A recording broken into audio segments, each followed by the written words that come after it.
Waduh, ada kamera, ada kamera CCTV pula.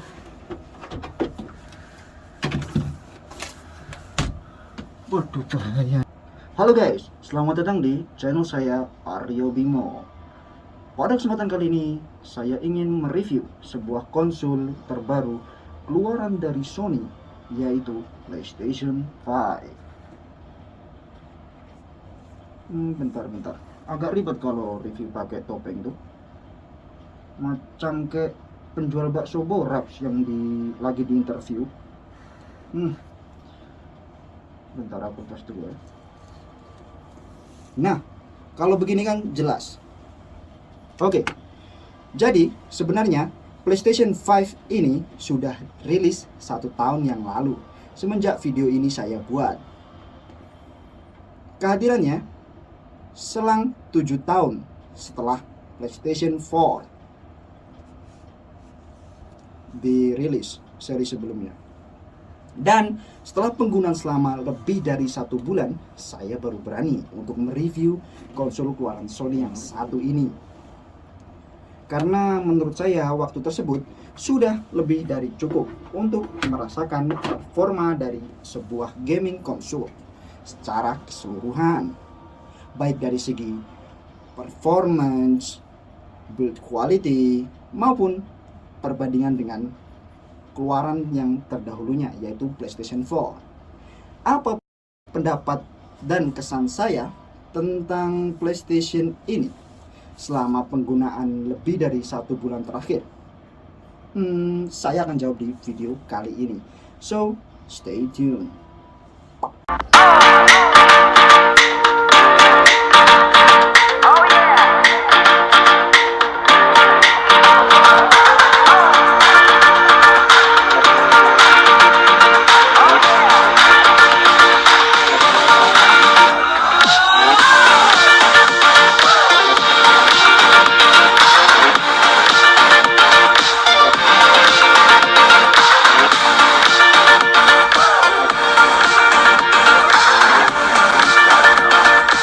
Dari semua fitur yang ditawarkannya dan segala sesuatu yang berhubungan dengan PlayStation 5 ini, serta perbandingan dengan generasi sebelumnya, PS4, apa pendapat dan kesan saya tentang PlayStation 5 ini selama penggunaan lebih dari 1 bulan terakhir? Dari semua fitur yang ditawarkannya dan segala sesuatu yang berhubungan dengan PlayStation 5 ini, saya akan jawab di video kali ini. So, let's check this out. Here we go. Jadi, pertama yang ingin saya bahas terlebih dahulu adalah dari segi spesifikasi. Di sini, PlayStation 5 memiliki performa grafik yang cukup epic. Saat dimainkan, kamu bisa bermain game di kualitas 4K pada FPS maksimal 120. Dan jika kamu menemukan game yang support grafik dengan FPS tersebut, maka sesuatu yang benar-benar kamu tunggu saat ini ada di PS5. Menarik bukan? Dengan kapasitas memori 825 GB, setelah semua sistem terinstall dan siap untuk digunakan, maka dengan kapasitas memori 825 GB setelah semua aplikasi terinstall pada sistem, maka memori yang tersisa sekitar 670 GB, dan itu lebih dari cukup. Banyak, besar kapasitasnya. Sudah cukup untuk menyimpan game-game favorit Anda. Dengan kapasitas memori yang cukup luas, memungkinkan kamu untuk menyimpan lebih banyak game, sehingga kamu tidak perlu lagi khawatir akan notif. Maaf, penyimpanan Anda tidak mencukupi untuk menyimpan game ini. Silahkan diisi ulang terlebih dahulu. Kan nggak lucu, ya kan? Maaf, intermezzo aja tuh. Yang pasti, sudah tidak ada lagi masalah soal ruang penyimpanan yang penuh. Untuk kontrolnya sendiri datang dengan teknologi dari Sony yang mana berbeda dengan controller terdahulunya, yaitu DualShock dari PS4. Sony mengklaim teknologi terbaru pada kontrolernya yang mereka beri nama DualSense ini merupakan sesuatu yang berbeda dari kontroler gaming konsol yang lain. Bisa dibilang the one and only lah kontroler PS5 DualSense yang satu ini. Jadi, apa sih sebenarnya yang baru dari kontroler DualSense-nya Sony ini yang membuatnya beda dari yang lain? Jadi, perbedaan itu terletak pada tambahan fitur anyar haptic feedback untuk memberikan sensasi yang berbeda lewat controller itu sendiri. Saat bermain game, kita bisa merasakan sensasi getaran saat mengendarai mobil melalui lumpur dan melewati jalan yang berlubang. Bentar, memang di game ada ya jalan yang berlubang? Kayaknya nggak ada deh. Kalau polisi tidur, iya ada di GTA 5 pun ada polisi tidur. Tapi kalau jalan berlubang nggak ada. Oke. Ya begitulah. Jadi semacam sensor terhadap suatu respon gerakan yang ada di game yang membuat kita bisa merasakan euforia saat bermain game itu sendiri. Sedangkan tombol L2 dan R2 pada DualSense Sony ini juga telah dibekali adaptive trigger sehingga pemain bisa merasakan sensasi feedback yang lebih berkesan. Seperti halnya saat kita bermain FPS game. Sensasi saat menarik pelatuk tambahan bisa kita rasakan, benar-benar kita rasakan pada tombol di R2 ini. Jadi seakan ada respon yang berbeda gitu. Fire buttonnya di R2-nya DualSense ini. Tapi pada saat controller game ini pada posisi off, maka akan kembali ke posisi semula, nggak ada efek apapun. Jadi ini yang sebenarnya unik buat saya dari teknologi DualSense-nya Sony itu. Gokil, kacau. Oke, next. Untuk PS5 ini sendiri sudah dibekali dengan prosesor Edge-core dengan arsitektur Zen 2 dengan speed 3.5 Hz. GPU-nya pakai arsitektur RDNA 2. Untuk RAM sendiri sebesar 16 GB DDR6 and NVMe 825 GB. Sudah sangat mumpuni lah untuk sebuah gaming konsol saat ini. Tentu saja, dengan spesifikasi yang garang tadi, pastilah memiliki performa yang sangat maksimal. Untuk kinerjanya sendiri, saat bermain game di grafik 4K pada frame rate 60 fps, performa pada gerakannya jadi lebih sedikit kurang hidup menurut saya. Tapi jangan khawatir, karena pada PS5 ini dia udah mendukung teknologi ray tracing. Sebagai contoh, ketika kita bermain di game Spider-Man sebagai contoh, kita akan dikasih pilihan untuk bermain di fidelity mode atau di performance mode. Kalau kita milih fidelity mode, FPS-nya itu bakal dibatasin pada 30 fps saja. Tapi grafik yang dihasilkan itu bakalan maksimal, bener-bener, dan terlihat jauh lebih nyata sampai bias cahaya pun yang terjadi terlihat sangat hidup. Well, pada mode grafik tersebut performanya pun tidak maksimal, sudah pasti. Makanya cuma dibatasi di 30 fps saja. Kalau kita pilih performance mode yang jadi bawaan game itu sendiri, frame rate tracingnya nggak bakalan aktif, tapi FPS-nya bakalan jadi mulus banget di 60 fps tanpa kerasa ada lag gitu. Kalau buat saya pribadi, itu tergantung pada game yang kita mainkan. Untuk game Spider-Man ini sendiri saya nyaman di settingan bawaan dengan grafik normal pada 60 fps karena buat saya gerakannya terasa lebih hidup dan itu jauh lebih penting daripada grafik 4K buat di game Spider-Man itu sendiri. Jadi mendingan grafik normal nggak apa-apa tapi lancar lah. Tapi untuk game arcade seperti halnya Tekken atau Mortal Kombat yang memang membutuhkan grafik tinggi untuk mendapatkan sensasi fatality yang maksimal, ya kalian tahu sendirilah.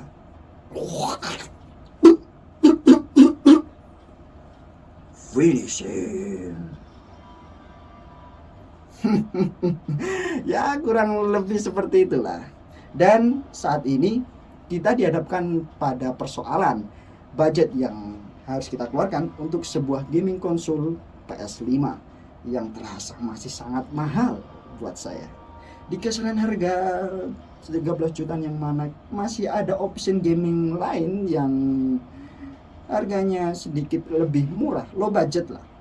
Seperti halnya Xbox yang sedikit lebih murah dan dengan kualitas yang menurut saya is pretty much the same. Tetapi itu semua balik lagi ke selera Anda masing-masing. Ingin membeli PS5 atau Xbox. Ya. Mengingat performa keduanya yang tidak jauh berbeda lah kalau menurut saya. Dan satu hal lagi, di mana controller pada Xbox yang memiliki modul baterai yang bisa dilepas kapanpun seperti ini, dimana ini sangat membantu ketika kita kehabisan baterai di tengah permainan. Jadi ada cadangan baterai tersendiri yang mana tidak bisa kita temui di controller DualSense-nya Sony PS5 dengan teknologi baterai tanam yang mana ketika HP baterai habis di permainan itu akan sangat mengganggu, bukan? Ya udah pasti musibah lah kalau sedang main di tengah-tengah terus baterainya habis tuh. Jadi ketika baterai habis di tengah permainan sangat menjengkelkan kalau buat saya. Ya pada akhirnya harus sambil kita tes lagi saat bermain game, dan tentu saja semua tahu itu tidak baik untuk kesehatan baterai pada kontrol itu sendiri. Oke, overall meskipun sudah setahun berlalu, gaming konsol PS5 ini masih memunculkan kesan mewah dan premium yang masih kerasa sampai saat ini, dengan dominasi warna putih dan balutan warna hitam glossy pada bagian tengah dan depan, dan dengan desain yang revolusioner yang paling fresh lah untuk tahun ini ketimbang keluaran generasi sebelumnya yang monoton menurut saya. Kalau dari segi desain merupakan gaming konsol terbaik untuk saat ini menurut pendapat saya. Kalau dari build kualitasnya sendiri, dengan balutan cover plastik yang terasa kurang solid, dan pada USB port berwarna hitam glossy yang mudah meninggalkan bekas goresan, jadi kelihatan kayak barang murah yang di bagian glossy ini. Mungkin balutan warna hitam dop dengan permukaan kasar yang tidak mudah meninggalkan bekas goresan akan lebih terlihat premium. Ya itu menurut saya, pendapat pribadi saya sih. And for the second thing, I'm gonna talk about this, yang mana dengan pilihan game secara umum yang setelah diluncurkan, dengan beberapa di antaranya itu memang eksklusif dibuat untuk PS5 ini, seperti halnya Deathloop, Ghostwire, Tokyo Strange, Returnal, dan masih banyak game lainnya yang tidak bisa saya sebutkan satu persatu di video kali ini. Jadi kepanjangan nanti, dan takutnya kalian bosen, kalian skip. Jangan. Oke. Sedangkan untuk game yang memang saya sukai di PS ini, baik dari versi keluaran terdahulunya seperti PS1, 2, 3, 4 maupun yang terbaru saat ini, tetap jenis game arcade Tekken. Yang ini yang saya favoritkan. Nggak tahu kenapa ya, kayak hobi aja sama game arcade tuh, terutama Tekken 7. Dan dimana terlihat perbedaan yang sangat ketara antara Tekken 7 yang ada di PS4 dengan Tekken 7 yang ada di PS5 saat ini. Seperti halnya loadingnya yang lebih cepat, dan saat kita bermain lebih lancar dan smooth, dan pasti menghadirkan pengalaman bermain yang jauh lebih berkesan lah menurut saya. dimana game Tekken ini juga bisa dimainkan secara online. Tetapi saya lebih suka mode offline dengan main bareng teman secara langsung. Lebih fun, dan kalian pasti tahu lah mabar bareng temen tuh sensasinya kayak mana dengan mode offline. Lebih real dan pasti kita bisa ribut bareng gitu. Kalau seandainya nggak suka bisa langsung sikut aja gitu. Enggak bercanda. Sebenarnya ada satu yang jadi pertanyaan saya selama ini. Selama sudah 1 tahun gaming konsol ini dirilis, tapi masih aja gitu sukar didapetin. Ternyata tidak hanya produk HP-nya saja yang sukar, tapi gaming konsolnya pun sama-sama susah juga untuk didapetin. Itu yang jadi pertanyaan. Ya begitulah. Oke, never mind about that. Atau mungkin dari kalian yang memang sama-sama suka dengan game Tekken 7 ini, bisa, terutama Tekken 7 yang ada di PS5 ini, bisa komen di bawah. Kita bisa sharing bareng di sana. Oke. Overall, gaming konsol PS5 dari Sony ini worth it untuk kalian beli. Terutama buat kalian yang memang setia dengan gaming konsol keluaran Sony, baik dari generasi keluaran sebelumnya seperti PS1, 2, 3, 4 dan sampai generasi yang paling baru saat ini yaitu PS5. Penantian selama 7 tahun lamanya untuk sebuah update produk gaming konsol terbaru dari Sony, dan memang sudah menjadi sebuah gebrakan besar dari Sony melalui PS5-nya ini dengan beberapa fitur barunya yang sangat revolusioner untuk sebuah gaming konsol dari generasi terdahulu dan generasi terbarunya saat ini. Tetapi saya berharap generasi berikutnya Sony dapat mengevaluasi kembali kekurangan-kekurangan yang ada pada generasi PS5 saat ini. Dari semua kekurangan dan kelebihan yang dimiliki oleh PS5 ini yang bisa saya jabarkan menurut opini pribadi saya sendiri. Dan semoga bermanfaat. Like jika kalian suka dan dislike jika kalian tidak suka video ini, agar saya bisa mengevaluasi terhadap video yang akan saya buat berikutnya. At the end, salam sejahtera dimanapun Anda berada. Thanks for watching and see you on the next video. Peace out.